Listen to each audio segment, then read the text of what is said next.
studios in New York City. This is Charlie Rose.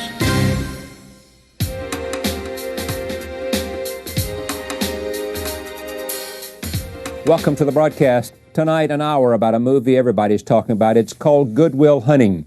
It stars two people you may not know, but you will know a lot about in the months and years to come. They are Matt Damon and Ben Affleck. It also stars Robin Williams. We begin with Matt Damon. After small roles in School Ties and Courage Under Fire, he got his break when Francis Ford Coppola cast him as a lead in John Grisham's The Rainmaker. His personal victory came when Miramax decided to make Good Will Hunting, the film that he co-wrote with childhood friend and fellow actor Ben Affleck. Here is a clip from the film. You paint that? Yeah. You paint it? Mm-mm. No. You like art? No. You like music? It's a real piece of shit. Oh, well, tell me what you really think.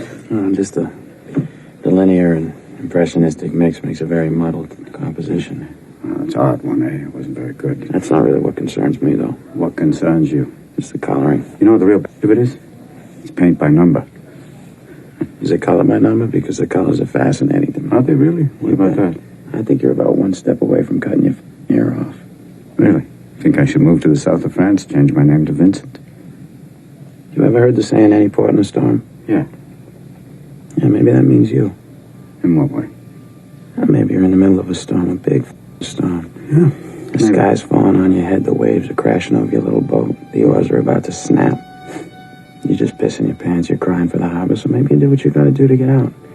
You know, maybe you became a psychologist. Bingo. That's it. Let me do my job now. You start with me. Come on. Maybe you married the wrong woman. Maybe you should watch your mouth. Watch it right there, Chief, all right? Matt Damon got another big break when Robin Williams signed on in the role of therapist Sean McGuire. Robin Williams is our most brilliant improvisational comedian. He's also an actor who's gained attention for a number of roles, including Good Morning Vietnam, Awakenings, and Dead Poets Society. Joining me now, Robin Williams and Matt Damon. What's the storyline? It's a coming-of-age story about a young man in South Boston who is a genius, who is a prodigy, and who is taught how to cope with a number of things in his life by a number of different people. His best friend, played by Ben Affleck, this woman that he falls in love with, played by Minnie Driver, this professor who is working with him, played by Stellan Skarsgård, and mostly by this therapist that he spends a lot of time with, that Robin plays. Sean. How hot are these guys now, Robin? I'm going to say Ben is hot, and He's really you've hot. seen the pictures. Yes, let's show the picture. Let's show that Shall one. we show the picture? Show the picture. Let's see. Let's just show the one Let's let picture of Ben that I'm going to Americans see. see how Let's hot see. they are. Let's see the one. Which one Tell shall me- we show first? Your call, Charlie. How about this one? Look at that. That's a cute one. That's the Annie Leibovitz one, right? Yeah. So that's my dentist's favorite That's, picture. yeah, and he goes, get in the tub. It'll be fun. It's Bruce I'm going to Weber. throw you a phone. If you catch it, it's great. So we like that one, don't we? Yeah, there we go. All And right, now- well, here's another one, too. My God, there they are, the two boys. Who did that to your hair? Was there some stylist who went, I'm just going to put a little mousse in. Just some height. Don't be afraid. You're looking good. Don't be afraid of it. Manny. And then there's one more. One more. Oh, here we go. Oh, yes. Look at that. Who swallowed a xylophone? Belly's up to stardom. I like it. Yeah, I like it. Wow. Oh, so Big Ben, it says. Ben One Affleck, button away. Belly's up. Yes, look at that. One button to start them. Yeah, wow, look at that. Go, woo. People going, I like the cover GQ. What do you think this is going to lead to? Oh, America? Call, yeah. Hello, Mr. Affleck. I bought a copy of GQ. You look fabulous. I'm your friend. I'll be stalking you soon. You're prettier than anything I've ever seen. Talk to you Problem soon. is, I'm inside right now. I'll be getting back to you in 5 to 10. Where is Ben today? Is he out making a movie? Unfortunately, had to go back to California. He's shooting a big action movie with Bruce Willis called Armageddon. Yeah. And you've also finished the movie you're doing with Steven Spielberg? Yes, finished that this summer, and it's going to come out, I believe, next June. And it is, I haven't seen it, and having honestly nothing to do with me, I think it's going to be tremendous. Having nothing to do with me, it's Stephen and I mean it. It's Stephen and it's Tom Hanks and a handful of wonderful You play actors. Sergeant Ryan? Private Ryan. Private yes. Ryan, I'm sorry. You just got promoted, son. Promoted. Step forward, Ryan. Let me take a look at a clip from this and just talk about this relationship between Will and Sean in the film. Roll tape, here it is. So if I asked you about art, you'd probably give me the skinny on every art book ever written. Michelangelo. You know a lot about him. Life's work, political aspirations, him and the Pope, sexual orientation, the whole works, right? I bet you can't tell me what it smells like in the Sistine Chapel. You've never actually stood there and looked up at that beautiful ceiling. Seen that. If I ask you about women, you'd probably give me a syllabus of your personal favorites. You may have even been laid a few times. But you can't tell me what it feels like to wake up next to a woman and feel truly happy. You're an orphan, right?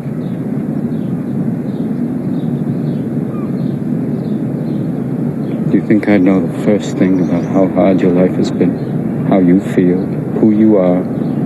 Because I read Oliver Twist. I can't learn anything from you. I can't read in some f***ing book. Unless you want to talk about you. Who you are. Then I'm fascinated. I'm in. But you don't want to do that, do you, sport? You're terrified of what you might say. As we were watching this, you said almost verbatim from what you wrote. Yeah. Verbatim. Yeah, that scene, definitely. Yeah. Well, interestingly enough, that verbatim, the hard part isn't having an actor stick to the lines. The hard part is keeping the lines from what you originally write to what it is in its final incarnation. And that speech in particular was something that Ben and I talked out. And I ended up writing it on vacation, just handwriting it out in this journal. And I still have the journal. And it's literally, you could watch Robin do it and you could sit with this scribbled out journal and kind of read along. It's, what is it about, do you look for this kind of role because it gives some balance to the kinds of things that you're going to do? Yeah, because I love being a supporting part. That for me, a supporting role is extraordinary for me because it's two things. It takes the pressure off, but it's also being part of an ensemble. But a role like this, because I like to try and take a turn, to do a movie like Flubber, which is a children's movie, no bones about it, and to do something like this, which is totally the other way. To also play a character that is tough, he has his own problems.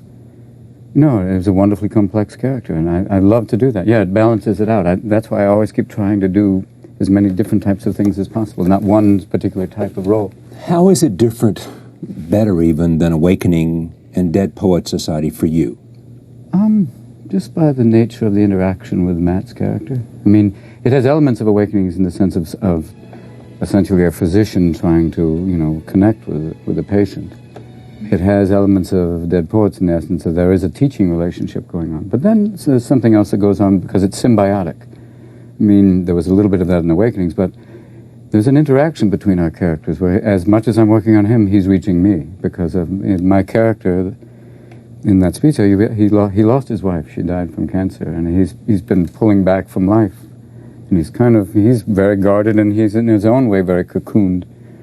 And that's why I love the relationship, and it builds that way. And some people said it's a father-son relationship, and it has all these different aspects, which makes it worth doing. That's when I read it, I went, this is extraordinary. And when you get something like that, it'd be insane to pass it up. To say for financial reasons, or you should do big movies. No, big movies have their place. They're wonderful. They're entertainment. This is something else. And we've been finding people who come up to us and just say, thank you, that really touched me. And if you're doing something, that's the most wonderful reward of all. It really is extraordinary when people just come up to you and say, this movie had really moved me. Or some woman today said she felt like she was going through therapy. And I want to go, yeah, maybe that's too far. But that's when you get a gift like this, and it is, you've got to go with it. Why don't you see more films like this? I mean, what is it about the system? Is it because there's not that much talent producing them, or is it because there's something about the way the system works that stomps them down? Well, look at what he went through. Why did it take 5 years? Why did it take... He wrote it in 92, right? Yeah, Started I mean, because essentially they're probably, I don't know whether it's that old thing of, is it too intelligent or is it too, it's too... I don't get that, though. I don't know. I mean, that's a strange argument, but sometimes you'll get it. It's just like, you know, people saying, the script is too Jewish. Well, I'm sorry. He's Moses. I'm sorry. You can't do it any other way. But, you know, that idea of, you know, what is it, the fear? Why they go and why they make sequels? Why do they do that? You know, because it lessens their bet, you know. They're taking a chance. They're taking a chance, and they took a chance. Harvey took a chance with Matt, with Ben, with the script, and it paid off. And which is, you know, but there's so many I mean, are there other scripts? Yes, I've read other extraordinary ones. Do they make them? You know, yes, they do. I mean, there's some great films out this year, wonderful ones. But is it a hard road? Yeah, it's not easy. I don't know why. I mean, the system is part of that. Asking, why is it hard? I don't know. I mean, you can't. This isn't an expensive movie, and but somehow they're not rushing out. They are now doing more now than last year. They're looking for stories like this. Not a lot of movie stars are taking pay cuts to play supporting roles either, and that's a very important distinction. For Robin to do this, I mean, well, but I had to. Well, you can't be taking a huge check and do this movie and be more than the movie itself. It'd be insane. To do this movie, if it helps to get the movie made, great. I mean, but I know that to be truthful, I think they would have made this movie without me. I mean, maybe there's that list. You know, I move on, it goes to somewhere else. But they would have made this movie. It's too good not to be made. I mean, that's the good news. The good news is that they are making. You know, there are great scripts like this. I mean. They're making tough movies, strange, hard movies like Boogie Nights. They made As Good as It Gets, which is, you know, some people say that it's a tough-edged comedy, and they went through a lot of permutations to make that, but people are loving it. Yeah, like you said, why be afraid of using and wag the dog? You know, there's no B-3 bomber. I know, and they're afraid of what's so scary about satire. Well, I'll tell you later. That's exactly what. When I saw a screening of that, I told Barry Levinson the other night. He said. They were nervous because people said it's too smart, it's too much satire. Oh, God, what a frightening thing to say. It's all those kinds of things. That baby's too pretty. That's too pretty, baby. You have to darken his hair. Do something. What's wrong with that child? You know, oh man, it's just, I don't understand it, but it does exist. And there is that thing of saying, well, why? Were you afraid? And these movies are doing well. They're doing well and great. Yeah. And these intelligent films. And they're, you know. There's not as much home run potential either for them. Yeah. And that's what people are looking for. You know, they're looking for $200 million every year. But the audience is looking for, when you see them, they're desperate for that. They really want to talk about characters and dialogue and intelligent... And dialogue like that. Dialogue like that, and intelligent dialogue, and emotionally active, and they want to see that. I mean, it's life. And they're willing to imbue anything with that just to say that they've had it, I think, to a certain extent. I mean, this story is also about South Boston. Oh. Yes? Yeah, absolutely. It couldn't be anywhere. Not Boca. No. Not Boca, no. Goodwill Hunting. Oh, he's so smart. Why you don't just sit there? He's good with numbers. He can do things. Fractals I never knew. Hardly. Yes. Chaos beyond. Let's take him down to Bulgari. Bulgari. He's fabulous. Yes. He can do things in his mind. I mean, this... Sorry. I need stage time. Here's my question. Is he like this in the same vein at every stop, or is it all new, all original, and all fresh? All original. It's all original. I'm trying to do stuff for you, Charlie. We're working here. Charlie, we're working. Follow my hand. I feel like I should bring some cards out and go, hey, there you go, buddy. Okay, 5 cards. You know, we're playing night baseball here. Jacks are wild. Isn't that right, Jack? Yes, Robbo, it's wild. Go on, Charlie. Thanks for giving something for good as it gets, buddy. Way to go, pal. How did you decide from the beginning were you going to be the star? Were you going to be Will from the beginning? Yeah, I always...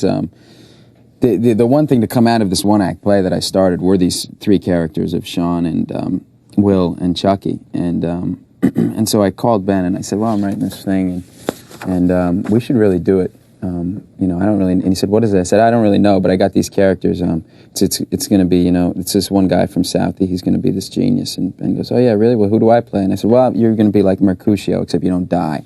And that was like my description of his character. And the original script, there were a lot of scenes that didn't make the final film, which are these stories that Ben tells. One of them's in there, this police cruiser story that he tells at the bar.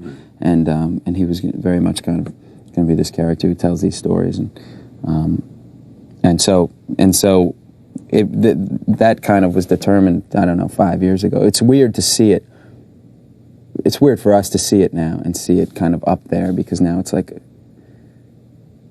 we never really differentiated between the two characters, because in writing it we played all of the characters, you know. Boston's a character too. I mean, Boston, I mean, the town itself, the aspect of, you know, how different, you know, like the interplay in Boston between Southie and the Harvard and MIT, and I mean, even we got to rehearse there, which was great. Yeah. And working in Southie, it was, you know, and having to, you know, it's a specific accent, but it's more than it's a whole, it's a mindset that we got to, and thank God that we shot in Southie. Yeah, yeah. And Gus uses, the great thing about Gus is he uses a lot of, you know, just local people, and it really forces you to just get real. I mean, as real as a heart attack, just boom, you're there with them. Hi, Robin, how are you? And all of a sudden you're fine. Fine, real fine, how are you? And then all of a sudden you're there, and then you find the right level, and then you're in. What's your character going through? Here's Will, who's a genius, and it's recognized by, first, the professor, and then he sends you to see Sean, played by Robin. What's the dilemma for him? What's the pull that he's going through? What makes him interesting? Well, he's got a lot of problems that he's never really dealt with.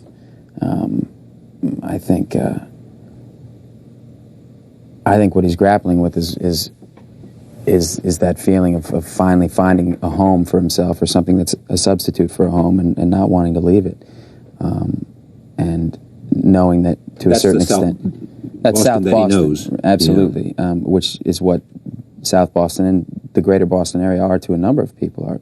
You don't find a lot of people leaving there who are from there. It's a very, a lot of people that I grew up with, you know, they'll live in a 3-decker house, and they'll live on the bottom. Their parents will live on the 2nd floor, and their grandparents live on the 3rd floor, and that's the way it is, you know. And the generations keep moving either up or down a floor, depending on which way they're going. So it's a security for him. Absolutely, it's a security for him, and he knows he has a certain amount of responsibility. He's dodging it. He's gotten away with dodging it, but at the same time, he can't ignore this thing that he has inside him, this desire to do it, which becomes an issue between the two of them. He wants to do it. He wants to do it, but give full flight to this.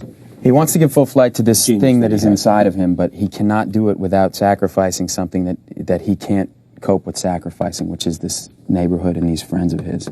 And so it's an effort to come to terms with that, and that's his struggle. And at the same time, in doing so, he's going to have to come to terms with a lot of things that he has not dealt with in his life, about his childhood.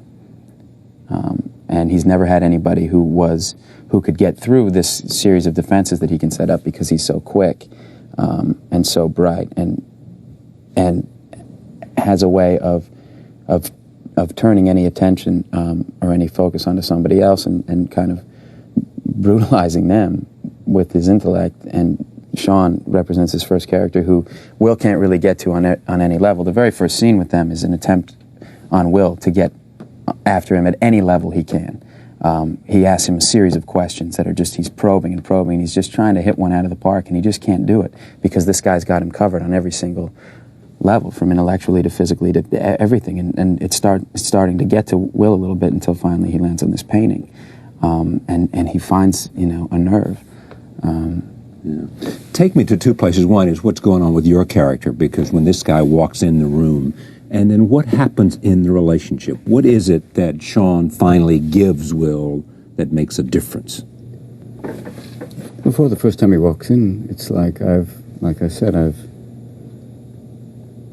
my wife died a couple of years before. I've been teaching at this place called Bunker Hill Community College. I teach, you know, all different types of psychology classes, but I've kind of withdrawn. I did go to MIT with Stellan's character, but, you know, I chose, he's a Vietnam vet. Stellan is the math professor, the genius who won the Fields Prize, the Fields Medal winner. And basically he chose a life of, working in the neighborhood, working basically in Boston, and working back with the people he grew up with. I mean, in a weird way, he's kind of like, in Matt's character, he wanted to work with the people he knew and, the community he grew up in. But he's guarded. He's been through a lot. What he offers Matt's character is a perspective. It's like of saying, and like in the first time, when he presses the buttons, when he starts to attack the memory of my wife, it pushes a button that I can't even control myself, and I basically go for him. And I violate the therapeutic relationship in that moment. It's no longer a therapeutic relationship, and that's why, the next session, that speech by the Swan Pond, is essentially saying, okay, I know who you are, you know who I am, and you really, you messed with my life in a huge way. But I want you to know I know who you are, and I know you need some help. And if you want to work on that, I'd love to help you. But it's up to you, and that's why I say it. And then it just begins, this process of the two of them just talking, First couple of times they don't even talk. It's a standoff, where he won't even say anything. And then it works to a point where finally we start, I have to kind of tell him, we ask him a few questions and he tells things and he starts working. Then I start sharing a little bit of myself for some reason with him. The reason probably is that in him you see yourself. He sees in himself, I see the same mind going, and I see where it could go. It's like that argument that we have with Stellan's character in the bar, where he gives the Einstein thing of, what would Einstein have done if, he didn't need anything, he became this great mind. I said, yes, and also there's another great mind who lived in Montana and who's presently trying to hang himself with his underwear, named Theodore Kaczynski. So it's that idea of he needs work. There are things, he can have everything. I know he's a genius, that's a given. That's not what I'm there to work on. I'm there to work on the other part of him. The other part is to reach that's his soul, and at the end I'm just saying to him, what do you want to do? You could do anything, and just bounce there for. But in the end, it's like me. It is father son, but it has all sorts of other elements. But go ahead. I was just going to say that he's saying that what you've chosen to exploit in my character is not a flaw. This relationship I had with this woman is not a character flaw. This was an amazing relationship I had, and because I had it, I've really lived. And that's what he tells Will, and essentially Will's only comeback is, well, then why aren't you doing that now? Why have you stopped? And we always felt the characters were parallels. They were both kind of stagnant when they meet each other, and because of this interaction, they end up moving on in a healthy way. Jump-starting each other in that way. And at the end, it's like you said, the most primal thing is dealing with his childhood. And we have a similar childhood in that sense. Right. And we kind of say, did it happen? Do you ever have experience with this? He has a long family history. Of abuse, and he's foster home. What they used to call him is these, the garbage bag kids. Garbage bag kids. Because they switch foster homes so many times. Just that they throw keep the stuff in the garbage bag. Yeah, and they're on to the next home. What was it, 10, 15 foster homes in so many years? Right. And it's getting through. It's breaking through to that one place. And as the more you go, the more defensive it is, and even then, it's just the beginning. And I would argue that he wants to do it. That he wants to have that. He just can't find somebody who's worthy of doing it with, who could contest him on that on that field. Right. He needs it like anybody needs it. It just so happens that he's a genius and he doesn't feel like anybody quite understands him until he meets this guy. How much, where did you get all this stuff, I guess is what I want to ask, don't you? Come on now. No, come on. Who's Matt? That's our question. Yeah. Where Mr. Damon be here soon? Show the cover of Ben on GQ again. Here's the point. Lots of people have made films about sort of the hidden genius, and somebody finds the hidden genius and gives them an opportunity. But there's all this that makes it more interesting. The relationship, which I guess, Rob Reiner, among others, said that's the place where you ought to really dig deep. We had wonderful But you're the writer. Where did this come from? This sense... Go ahead. I was just going to say, it's a lot. Ben and I, growing up, were just a lot of people that we knew. These characters are all just amalgams of people that we know. Robin's character is our parents. It's some wonderful teachers that we had.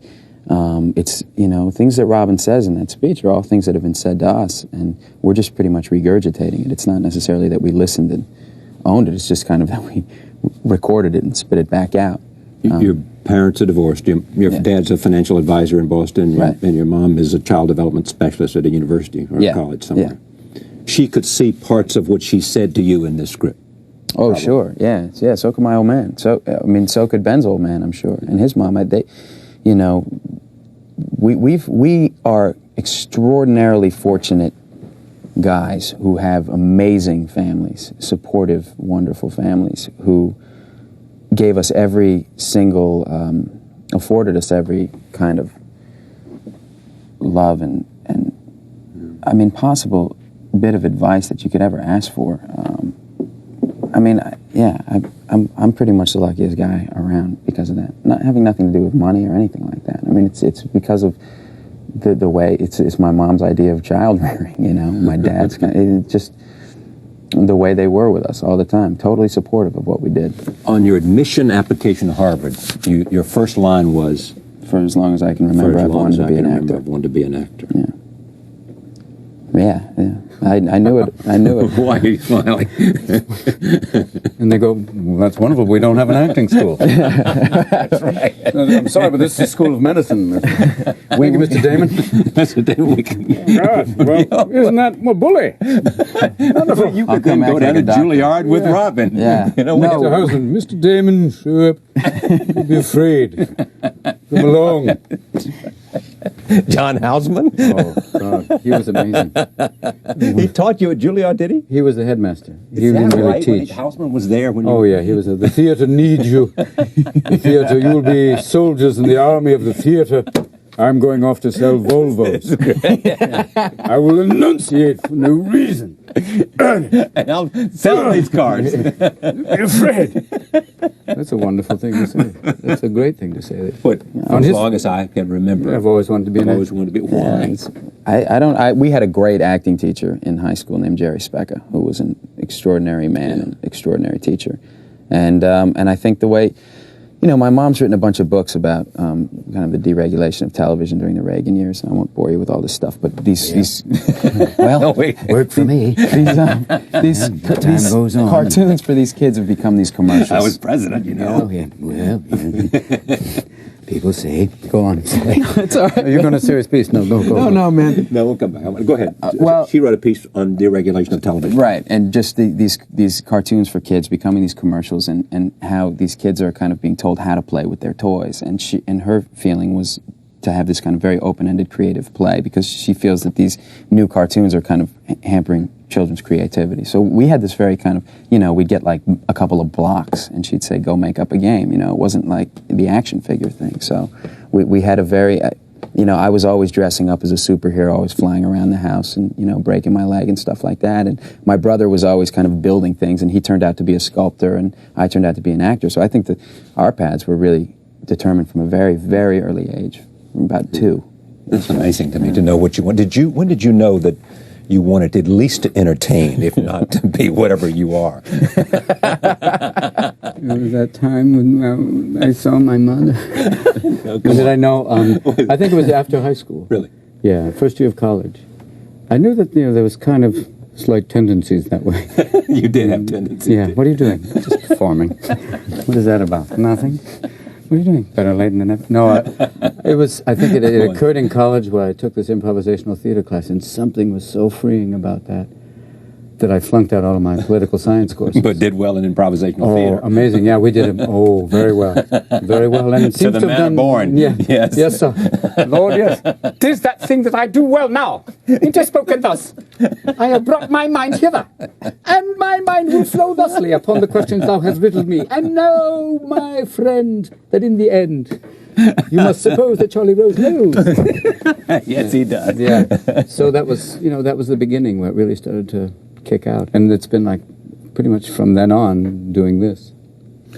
Is there one great thing you want to do? I mean, is it this? I mean, do you get more satisfaction from this kind of thing, or do you, in the end, get the most satisfaction when you're out there with an audience? It's equal in different ways.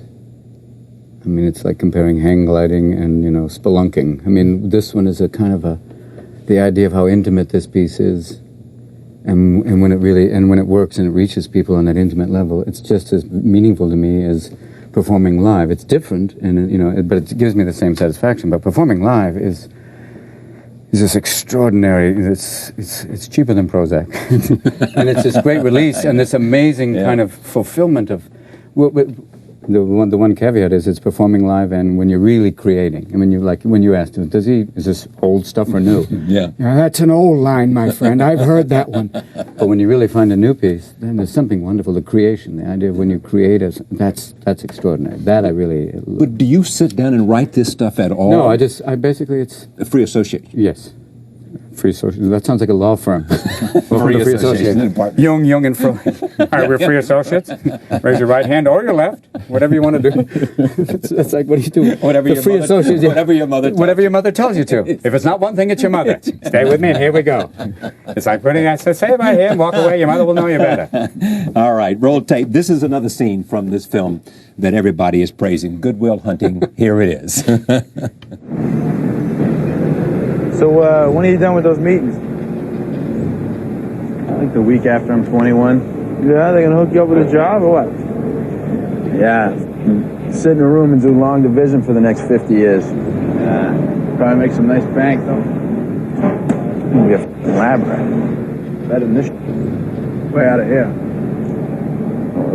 I want to way out of here for. I mean, I'm gonna f***ing live here the rest of my life. It'd be an insult to us if you're still here in 20 years. Hanging around here is a f***ing waste of your time. What are you talking about? Look, you got something none of us have. Oh, come on. Why is it always this? I mean, I f***ing owe it to myself to do this or that. What if I don't want to? No, you don't owe it to yourself. You owe it to me.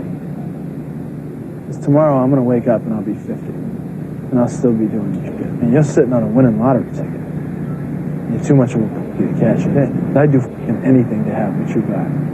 So would any of these f***ing guys. You don't know that? Oh, I don't know that. Let me tell you what I do know. Every day I come by your house and I pick you up. We go out, we have a few drinks and a few laughs, and it's great. You know what the best part of my day is? It's for about 10 seconds from when I pull up to the curb when I get to your door. Because I think maybe I'll get up there and I'll knock on the door and you won't be there. No goodbye, no see you later, no nothing. You just left. I don't know much, but I know that. When you look at that scene, you said going into that, it was one of your favorite scenes. I love that scene just because it's an intimate scene between two men, basically, telling, that he basically says, how much he cares about him and what he wants for him. And when he's saying, if you don't do this, it's not just, it's for you, it's for me. That pride, and if you make it, man, you make it for him, Yeah. And when at the end it pays off, that scene where he walks up to the house, it's the most wonderfully subtle, beautiful moment. I mean, it's the type of thing where when he just walks up and he realizes you're not there. It was amazing, and that's why Gus was perfect for this. It really, you get down to that level where it's so subtle and so real that it just strikes home to people. That's why it just hits you that way. It's so simple. Very little improvisation, even for someone like you. Oh, yeah, and there was no need. I don't... So worked. It worked. It's there. And the only thing you have to do is just to inhabit it and get deeper with it. And just let it, just say it. And then what Gus would say is just talk more with it. It's like, if you find yourself still acting, like, you'll still be a little bit, and then it's just, no, just talk. That's why it's been wonderful today for me. I'm just talking. Mm-hmm. People will be calling in going, is he on something? Cheaper than Prozac. Cheaper than Prozac. He's on. It's a Prozac Amateur Open. They're not golfing, they're just standing on the green. This relationship between you and Ben is a kind of, he busts you and you bust him back. There's a little bit of that, a lot of that. It's the nature of two guys growing up together. Yeah. But there's also this thing that we're talking about, we just saw in the scene. Is that there? Is that who the two of you are in terms of to each other? Oh yeah, we don't growing up together, blocks apart in Cambridge and all that. Sure, yeah, we're growing up together, best friends all our lives. We don't have I wouldn't say we have moments that are that kind of dramatic where we're like, listen, man, but I'd lay down in traffic for the guy. He's my best pal. I'd pretty much do anything for him. So yeah, it's a great friendship. I can't imagine a better way to make a movie and do something I love to do that much than with Ben, and to have this go the way it did and have this happen. Courage Under Fire. When you came to that chance, you knew because it happened to some friends of yours. It happened to Matthew. It had begun to happen to Ben a little bit when you had that shot, right? Chasing Amy had been or not been? No, it hadn't been yet. It hadn't been yet. But you knew this was your shot. So you went off and lost for a 2-day shoot 40 pounds? Right. This is for the art. Well, it was... Even Gandhi's going, you must eat. have a burger, do something. Gandhi said that. It was a 2-day shoot, but I mean, it was 10 pages of dialogue with Denzel Washington. So it wasn't just a 2-day shoot. I mean, it was, but I mean, it But somehow you had vested with, this is my shot. This is this a was my chance for shot me to emerge from a small role and get somebody's attention. I thought that maybe I could get somebody's attention, and when I didn't immediately, I was I was crestfallen. Definitely. But it got Francis' attention, didn't it? A year later, yeah. Thank God. Because you know, what happened was a lot of the reviews that came out about that film didn't mention me. Like, didn't even mention that I was in the movie. Denzel and Meg Ryan is all I heard. Yeah, right. and didn't even mention my name. And to me, that was just like, I was so insulted that I had almost killed myself, because I was then on medication for a couple of years because of that. And because of the weight loss. Yeah. Did you? I didn't know that. Oh yeah. I really. I mean, this was really stupid in It was retrospect. stupid, yeah. As we look at it now. Dumb things I've done. Yeah, but I mean, I thought it worked for the role. I mean, you know, I thought that it made the role. Tell the story. You were going to take him over to meet Stephen, and Stephen was thinking maybe he might be right, having seen a videotape of something for Private Ryan. Private Ryan, but he said to you, he's a little bit thin, isn't he, Robin? But wait till you see him now. He's fabulous. See this young man, he is so hot.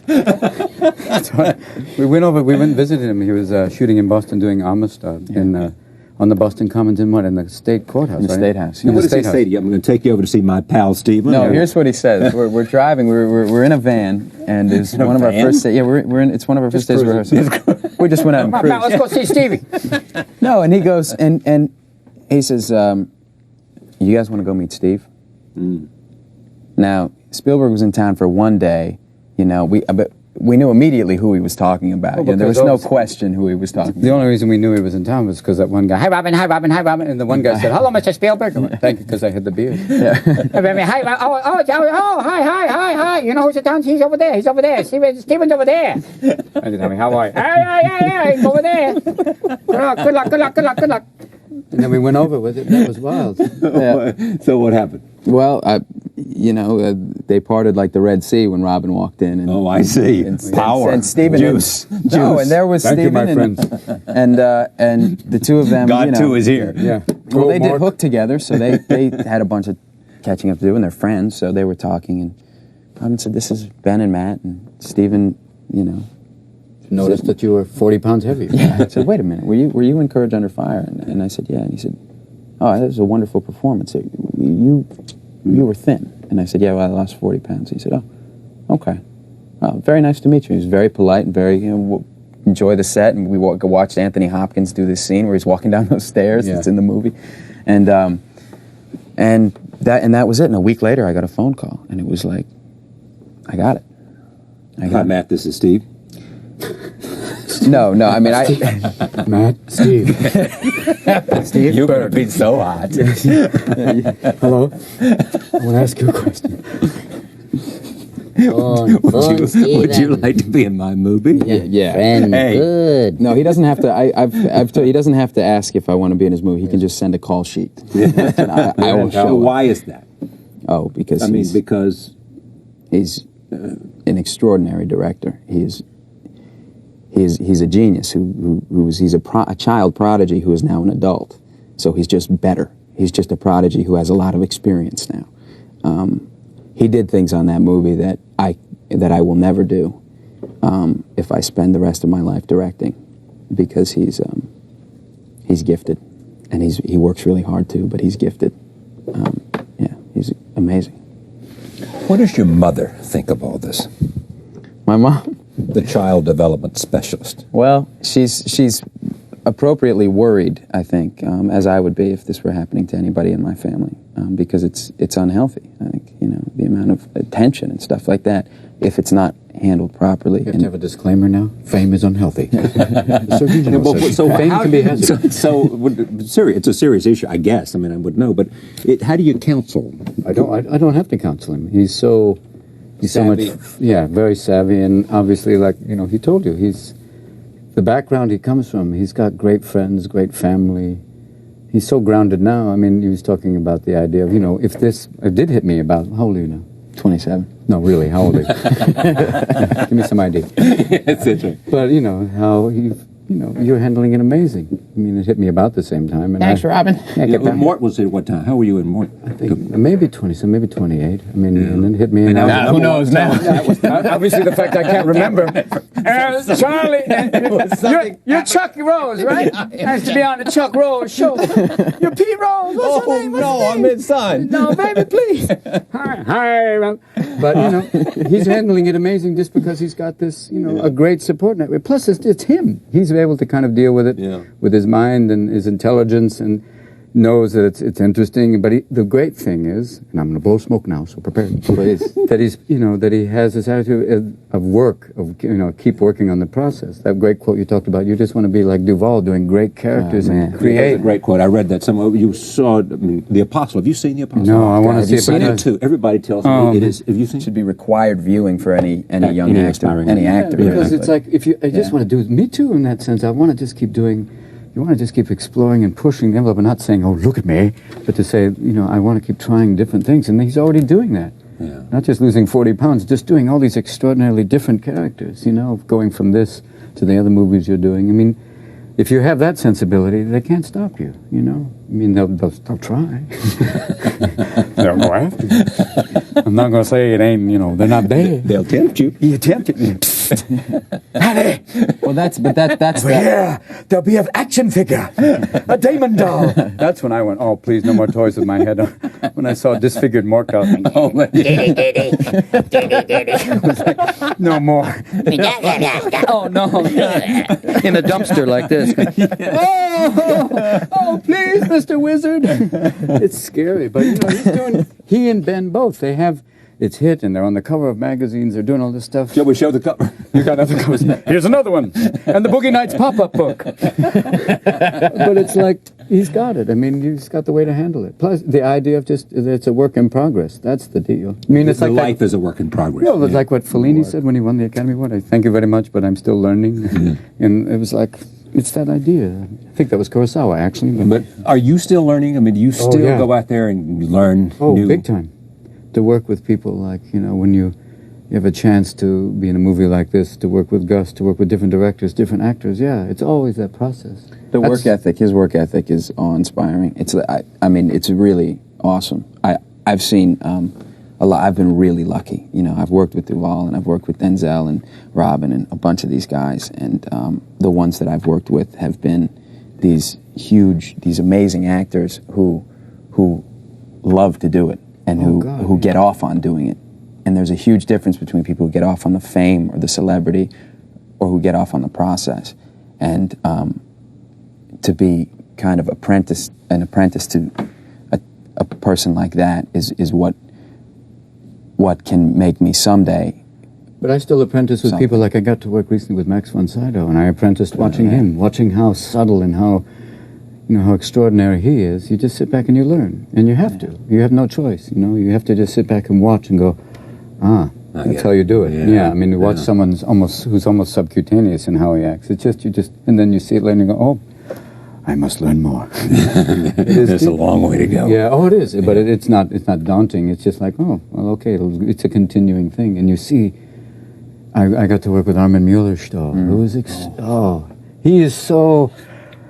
There's just as a person, he's just an amazing man. But to work with him, it's just he does things and he tries things, he experiments, he does little things, and yet it all just works. And that's the joy of it. What was the film he was in that was so good with the young musician from Shine? Shine, exactly. Oh, but that's stunning performance. Stunning, because he's basically playing this a character that is just this side of despicable, but yet he played it with such love because it's driven by love.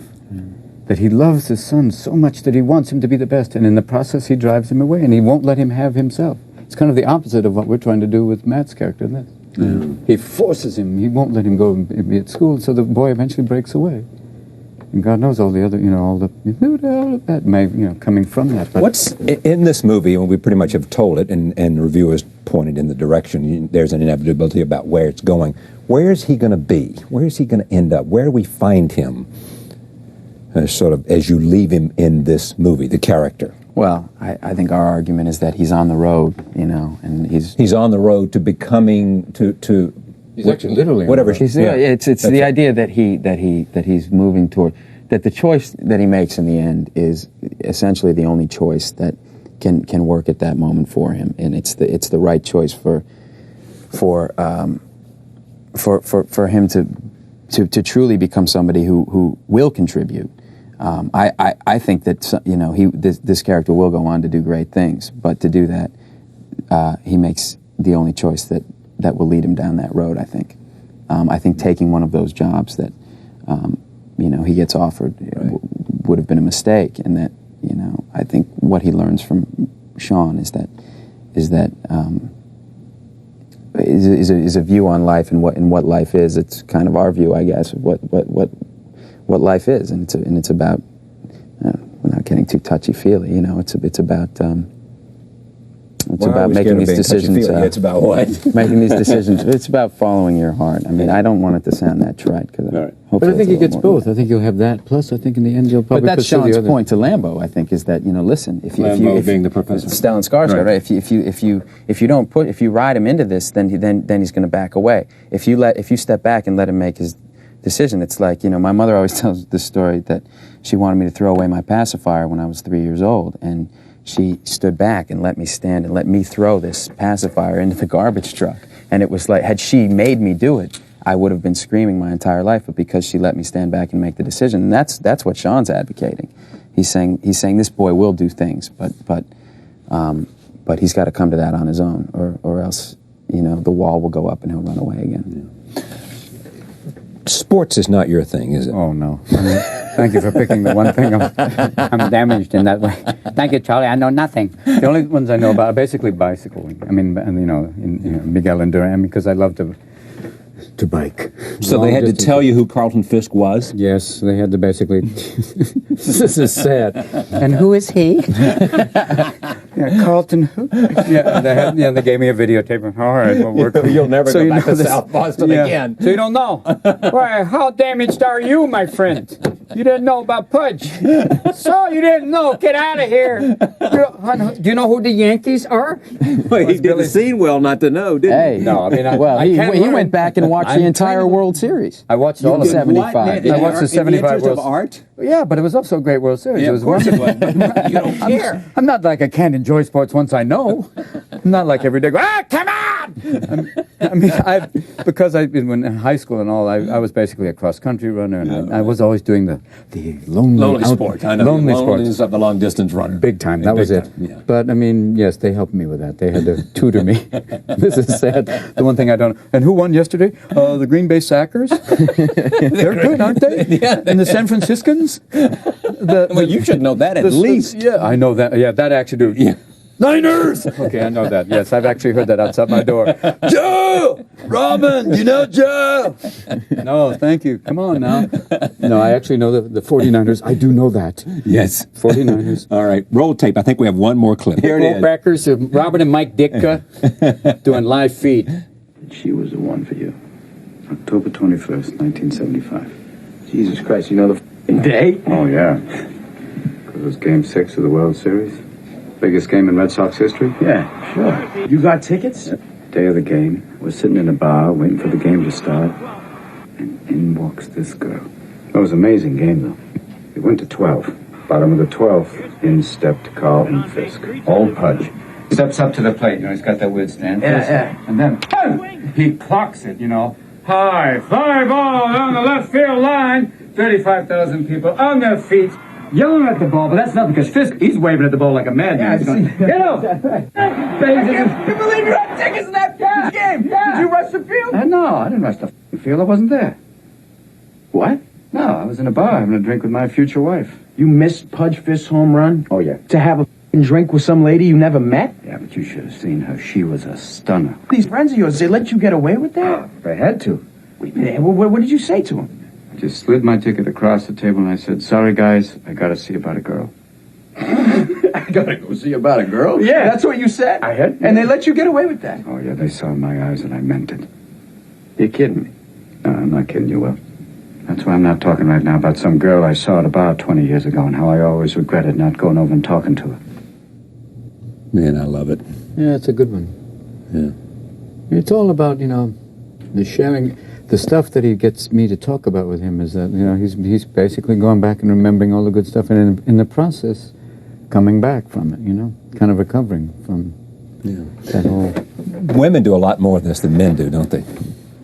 Yeah, I think they would. I think men, men do, actually. They do, sometimes it's with friends, sometimes, sometimes they need a therapist, but they do it. I mean, they do talk about it. They do share with that stuff. That's why I love the relationship with Matt and Ben's character.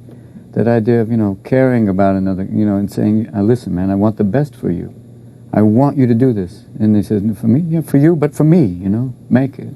That's what, all the relationship of you three guys. And when you bail him out in that bar in Harvard, it's the equivalent of basically a fight scene in an action movie. I've seen that. I've seen it once with all these people. The one time I did sneak in and hear a little bit with regular people, that it was like, whoa, it got an applause break, like when all of a sudden, how you like them apples, pal? It's like, he kicked his mind, man. The character kicked his mind. Go, Nietzsche. But he did it, and that's, I think women do have, are more adept at it. Yeah. Have a capability for it. Is there anybody in your life like Ben is for Matt? Is it Billy? Or is that a later relationship and therefore not quite the same? Like a friend who's like that? Yeah, a friend who really you would share a sense of... Yeah, a couple of them. I have it's weird, most of them are comedians. No, yeah. Yeah, Eric Idle is a wonderful friend, and a wonderful, is a great... Yeah, and the most wonderful one of all is... Well, this is a female friend, but my wife, Marcia, is the best of all. Because... someone who knows me. It's literally like when I talk about that thing of, when you have someone so wonderful, it's her. To have someone who you can be and share, and, she accepts me, who I am. And that allows me to be, to do, all these outrageous things that I do, but yet still have this wonderful base. But in terms of male friends, Eric, the wonderful Bobcat Goldthwait, who's a comedian friend, who's great, who's wonderful and very, And I have a wonderful friend from Juilliard. Probably the closest thing to you and Ben is this friend, Stanley Wilson, who I went to college with. I've known for years. Yeah, it's been, we've known each other. And here's another one. I'm sorry, I forgot, because it's Chris Reeve. He and Stanley and I go back. He and I go back. Is that Juilliard all the way? Yeah, we go back to Juilliard. And he's that too. This has been a great pleasure for me. Thank you, Ryan. Me too. For a long time, I've wanted to have you on the program. It's been wonderful. Now we can play cards. Before we go, you're going to do this film with Anthony Minghella or not? Absolutely. Is that next, or is that something? That's going to be. We're going to film 5 it. later. 5, yeah. We're just tracking down the line. Where are we now? Well, 98. We'll be there. It's shooting in August, September, October, and November. So it won't be out till '99, probably in the fall, perhaps. But I'm doing Kevin Smith's next movie, Dogma, a small part in that, and a film called Rounders that John Dahl, The Last Seduction, is directing. Yeah. Thank you for coming. My pleasure. Are you kidding me? My pleasure. Much. I'm going to call Billy Crystal right now and say, help me with baseball, man. Charlie embarrassed me. No, it's all right. Thank you. Thank you. Pleasure. Thank you. Thank you for joining us. We'll see you next time.